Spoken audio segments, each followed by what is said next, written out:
મહેસાણા જિલ્લાના રાધનપુર રોડ પરથી કાશી વિશ્વનાથ મંદિરની બાજુમાં આવેલી 25 થી 30 સોસાયટી હજુ પણ પાણીમાં ગરકાવ જોવા મળી રહી છે। તંત્ર દ્વારા હજુ પણ પાણીનો નિકાલ થઈ શક્યો નથી। આજુબાજુની સોસાયટીઓમાં રહેતા લોકો ભારે હાલાકીનો સામનો કરી રહ્યા છે। હાલમાં કોઈ જ નેતા ત્યાં ફરકી રહ્યા નથી અને બાળકો વિદ્યાર્થીઓ સ્કૂલે અને કોલેજમાં જવા માટે જાણે પાણીમાં તરીને જતા હોય તેવું લાગી રહ્યું છે। સોસાયટીના રહીશો કંઈ પણ ખરીદી કરવા માટે બહાર જઈ શકતા નથી અને હાલ કફોડી જોવા મળી રહી છે।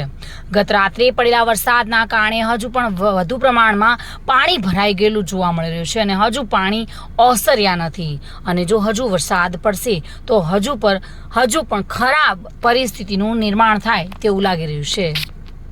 હું સપાના સહજ એક્ઝોટિકામાં રહું છું।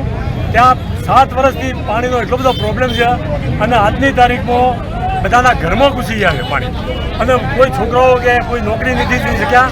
એના માટે પાણીમાં ચાલતા રોડ બ્લોક કરવો પડ્યો અમારે। છેલ્લી વાર પંચાયતમાં 3 થી 4 વખત એની રજૂઆત કરી છે જાહેર। હા, મુખ્યમંત્રીને બધી અરજીઓ આપેલી છે। છેલ્લી તારીખ છે 22 તારીખે અરજીઓ આપેલી છે પણ પાણીનો નિકાલ જ નથી આવતો। નિકાલ આગળ એવી મંજૂરીઓ આપી દીધી છે ને કે રોડ બધા ઊંચા થઈ ગયા। હવે અંદર આ ખાડામાં આવી ગયું, એક તળાવ બની ગયું છે, એનો કોઈ રસ્તો નથી।